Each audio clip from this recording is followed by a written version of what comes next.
जय हिंद साथियों, स्वागत है आप सभी का शाइन वाईटी क्लासेस में। हिंदी शॉर्ट हैंड की प्रैक्टिस डिक्टेशन 85 शब्द प्रति मिनट गति से डिक्टेशन 5 सेकंड में शुरू होगी। स्टार्ट। कुछ साल पहले नई नई आई व्यवस्था ने भ्रष्टाचार के खिलाफ जंग छेड़ी और अर्थव्यवस्था में पुराने नोटों की बंदी कर दी। चंद हजार, चंद लाख के खातेदार व्यवस्था के साथ होकर एक एक नोट के लिए लंबी कतार में लगने के लिए तैयार हो गए। एक एक मंत्री, व्यवस्था का एक एक आदमी दावा कर गया कि पुराने के बदले लाए गए नए नोट भ्रष्टाचार को पूरी तरह खत्म कर देंगे। आज व्यवस्था के उसी गढ़ में व्यवस्था के शीर्ष के आधिकारिक आवास से जुड़े कमरे में नोटबंदी के बाद लाए गए नए नोट जलने के आरोप लगे। भ्रष्टाचार के खिलाफ लाए गए अकूत नोटों का धू धू कर जलता हुआ वीडियो हर आम आदमी के फोन तक पहुंचा। देश की राजधानी के अति सुरक्षित क्षेत्र में ही अकूत धन होने का आरोप लग गया। भ्रष्टाचार पर आम आदमी के उम्मीदों के इस दहन पर पूरी व्यवस्था ने संभल संभल कर मौन तोड़ा तो जरूर कुछ बात होगी। यह वीडियो असली है या नकली, अभी इस पर फैसला होना बाकी है।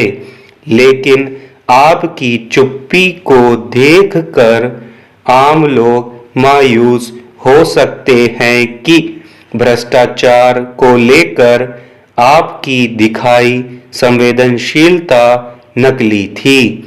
जिस मुद्दे पर व्यवस्था मौन हो जाती है उस पर मुखर होना मुश्किल होता है। मामले में संस्थागत जांच शुरू होने के बावजूद हमने फैसला किया इस पर लिखने का, क्योंकि यहाँ सवाल एक व्यवस्था और उससे जुड़ी विश्वसनीयता का है। यह उस संस्था से जुड़ा सवाल है जिसे ध्रुव तारा कहा जाता है। जब नागरिक से लेकर संस्थाएं तक भटक जाती हैं तो यह ध्रुव तारा ही रास्ता दिखाता है। व्यवस्था का रास्ता क्या हो जब इसी पर विवाद हो, तब इस संस्था के बताए रास्ते को हर पक्ष कबूल कर लेता है। सही और गलत की हर बहस के बीच इस संस्था के सुनाए फैसले को इंसाफ कहते हैं। हमारे स्तंभ के इस बार के विषय को आम भाषा में इंसाफ ही कहा जाता है। इंसाफ की इस बहस में हम 3 स्तंभों को ही मान्यता दे रहे हैं। चौथे स्तंभ की हर तरफ अस्वीकृति बना दी गई है। हम खुद भी चौथे स्तंभ की तरफ से किसी भी तरह की दावेदारी नहीं करेंगे, क्योंकि हमें हमारे नहीं होने का एहसास दिला दिया गया है। हर तरफ मूक मुनादी कर दी गई है कि चौथे स्तंभ के बिना लोकतंत्र चल रहा है। जितने भी स्तंभ बचे दिख रहे हैं उनमें अभी तक न्यायपालिका को शीर्षकार स्तर हासिल है। यहाँ तक कि संविधान की व्याख्या करने का अधिकार भी इसके पास है। किस्सा बहुत सीधा है। शीर्ष सरकारी स्तर की हस्तियों के लिए बने आवास क्षेत्र के बाहरी गृह में आग लगी। आरोप है कि जान माल को बचाने के लिए दमकल के अधिकारी पहुंचे तो वहां इतने माल को जलते हुए पाया कि सकते में रह गए। आग लगने पर पत्रकार राहत भरी खबर लिखते थे।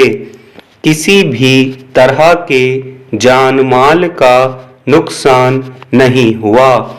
अपराध क्षेत्र के पत्रकारों के लिए यह मौका हो सकता था जब माल के नुकसान की व्याख्या करते खत्म कर दी गई।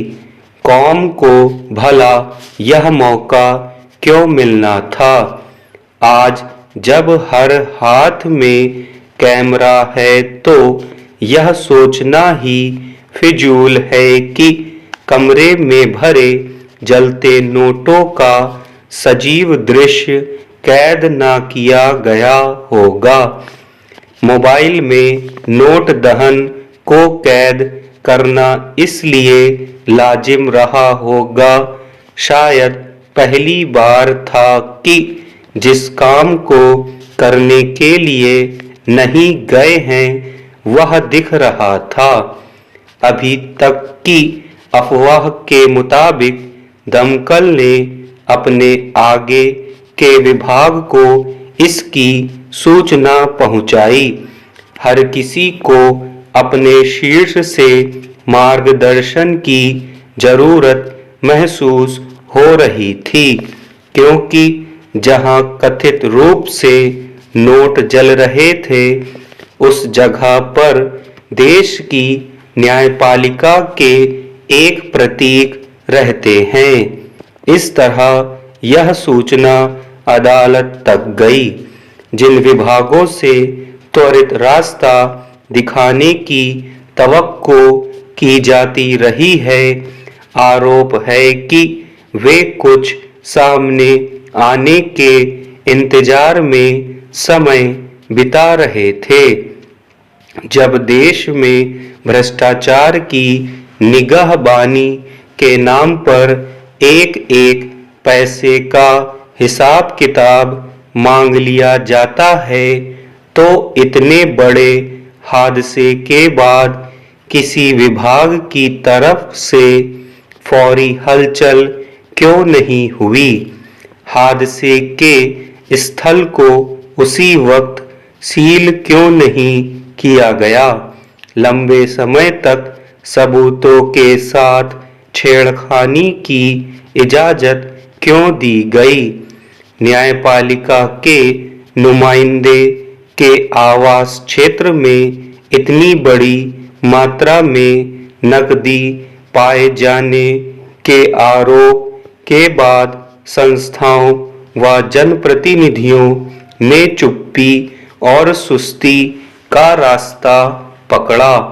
हालांकि उपराष्ट्रपति ने इस मसले पर अगुवाई की, लेकिन इसे सत्ता से जुड़ा मुद्दा कॉलेजियम बनाम राष्ट्रीय न्यायिक नियुक्ति आयोग से भी जोड़ दिया गया। व्यवस्था से जुड़े लोगों की सभी टिप्पणियां तब सामने आईं जब मामला आम लोगों के फोन तक पहुंचने लगा। जिस मुद्दे पर पूरे देश में बहस होनी थी, उसे लेकर राजनीतिक हलकों में आखिर किस वजह से इतनी बड़ी चुप्पी छा गई? जिनके आवास क्षेत्र में हादसा हुआ वे बाहर थे। अपराध स्थल पर एक हफ्ते तक अपने तरीके से सब कुछ सामान्य रहा और सारी संस्थाएं कुछ असामान्य के सामने आ जाने तक समय बर्बाद करती रहीं। यह सिर्फ नकदी बरामदगी का आरोप और उसके बाद की चूक का मामला भर नहीं है।